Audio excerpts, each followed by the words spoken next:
Hello Admirals and welcome back to my channel where I talk to you about Battlefleet Gothic, the Space Fleet game based in the Warhammer 40,000 universe.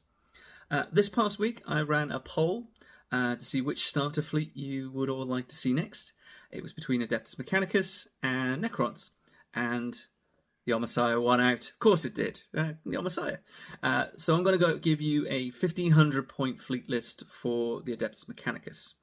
The interesting thing about the Adeptus Mechanicus fleet was that they were one of the last fleets produced by Games Workshop for the game before it was discontinued, and their rules were actually never published in a book or anything like that. They're actually published as a PDF online for free for people to use. And they had some interesting rules, some little different sort of things you could roll on different tables to get additional Omnissiah buffs and things like that, as well as adding a couple of extra things to the standard warship classes of the Imperials that they couldn't, all the while not being able to get access to a few other ships like battle cruisers and things like that. So they do play a bit different to the standard Imperial fleet, and so we'll look into that in this starter fleet video. I had to splice this in because I forgot to mention this earlier, but the video will make no sense if I don't mention this. But there was a recent Battlefleet Gothic tournament that occurred in the UK in Poole last weekend or the weekend before, and the Adeptus Mechanicus came 5th out of 20 players. So at the end of this video, I'll just mention a little bit of that fleet list too. But back to your regular schedule programming for the fleet list itself. So here we are, folks, a 1500 point Adeptus Mechanicus fleet list. There's a few proxies in here for various reasons, but this is the ships that GW produced. So they were metal originally, as you can see, and they came with these kind of cool, when it wants to focus, some cool different kind of prow options that you had, along with a very different sort of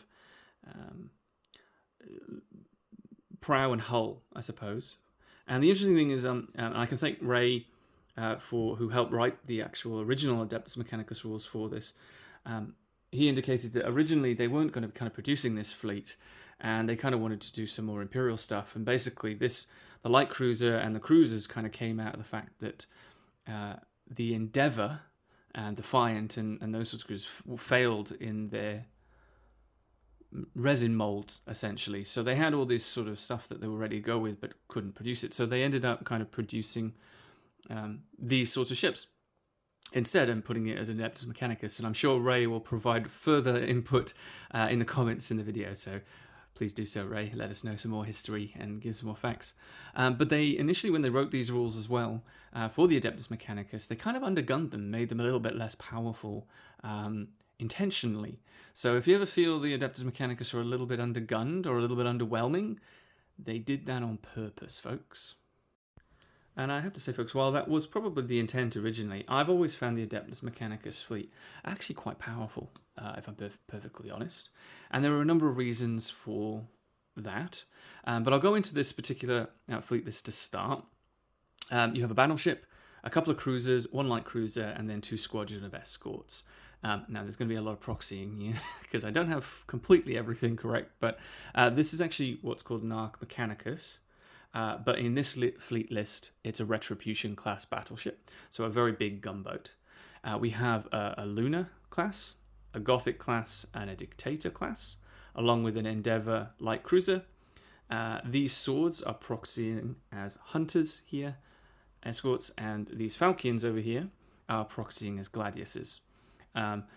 So it's a varied fleet. It gives you good weapons battery output. The light cruiser can support the escorts quite well. You have, with the hunters, you have torpedo boats, and with the gladiuses, you have a good weapons battery platform. With the Gothic and the Luna, they pair nicely to be able to put out lances, and you have some ordnance protection with the Dictator in this fleet. And the good thing about this fleet, it gives you a little bit of a taste of everything. But the one thing good about Adeptus Mechanicus is that cruisers all were given 60 centimeter lances on top, and for basically free is built into their cost of their cruisers, as well as the ability to be able to put Nova cannons on their ships as well, for a cost, but you can do it on pretty much everything. So they are quite an interesting fleet. I think them more like standoffish, throw artillery at them, but it's an interesting fleet and can catch people out. And the reason why that is because many Imperial fleets can't put out weapons fire at very long range. Some ships can, but it's kind of a medium to close range fleet, the Imperials, whereas the Adeptus Mechanicus have access to be able to put weapons out at that 60 centimeter range. So, for example, the Retribution in this fleet, you can roll on the bonus tables. I'll go into those in a sec. To be able to basically fire out your weapons battery to 60 centimeters without a penalty, coupled with lances that are on top, with the additional lances, with the rest of your fleet, you can suddenly start hitting ships that aren't expecting it at that longer range. And then you couple that with the artillery barrage that is Nova cannons, and they can become a quite powerful fleet in my view. Now, I mentioned it a second ago. There's basically a Gifts of the Omnissiah table that you can roll on for basically any capital ship. And that can give you bonuses to your weapons, your speed, your shields, that sort of leadership, that sort of thing. Now, this is kind of a standard. It gives you a bit of everything. It gives you a bit of ordnance. It gives you some torpedoes, bombers, that sort of thing, but it also provides you some long-range lances. It adds a Nova cannon into this and provides you some long-range weapons as well with the Retribution. But if you're thinking, I don't have that many ships, and most of the time when you're playing as Adeptus Mechanicus, you are going to probably be outnumbered. The opposition probably going to have more ships than you, just because they are quite an expensive fleet, points-wise. And with the additional things you can add onto it, it can add up the points pretty quickly. But what you can do potentially is drop the Luna that I've got here and maybe add in a couple of light cruisers instead. Or there's an alternative as well, and completely remove the Dictator as well, because inbuilt into all these ships, they get an extra turret each as well. So you don't always need that protection from an ordnance platform like the Dictator. So if you're feeling brave, you can always drop that. Personally, I quite like the thought of double Gothic. I'm a big fan of double Gothic and double Dictator. So I've got another Gothic here, which I add in. I'm a big fan of dropping, say, the Endeavour and the Luna and putting in an extra, maybe an extra Gothic, something like that, to really ramp home the lances, especially if you were playing something like against a Space Marine or Necron fleet. Alternatively, you can remove maybe the Gothic and add in a Tyrant, especially if you're going to go up against Eldar, for example. You want those long-range batteries to really kind of hammer home against Eldar opponents. So there is options in this fleet that you can really kind of lay into depending on how you want to go. Gifts on the table. Originally in the kind of the rules you would roll for it, 1d6 and it'd be random, but I believe in some of the newer things that were written you would be able to choose for a points cost, but I could be getting that completely wrong. People can tell me in the comments, I can't quite remember. But this is an example. I personally really like the shields one, and I really like the thruster one, and I really like the weapons battery ones. Personally, I think they really do add to the sort of the flavor that these ships are run by the Omnissiah, and that the Adeptus Mechanicus have technology that other people don't have, and they haven't given it to their fellow Imperials yet. So while I've given you a starter fleet, which gives you a little bit of everything and a couple of options that you can play around with, I mentioned earlier that in the UK in Poole, recently there was a Battlefield Gothic tournament. And the Adeptus Mechanicus came 5th in that. And the overall winner of the tournament was playing Chaos, and they never got to play the Adeptus Mechanicus fleet, and they are very pleased they didn't, for various reasons. Just because of the long-range lances and Nova cannons that they can have. And so in that fleet list that the player had, the Admiral had for Adeptus Mechanicus, they had 2 Dictators, 2 Gothics, and 2 Lunas. And with several of them having quite a few Nova cannons in that. And I'll put that fleet list up at the end of the video for you. But it's a pretty cool fleet. I'm really keen to give that one a go myself and see how it tracks.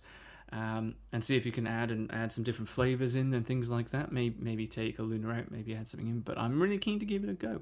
So I'll put that at the end of the video, Admirals, for you to try out with your own Adeptus Mechanicus fleets. There you have it, Admirals, a 1500 point fleet list for the Adeptus Mechanicus.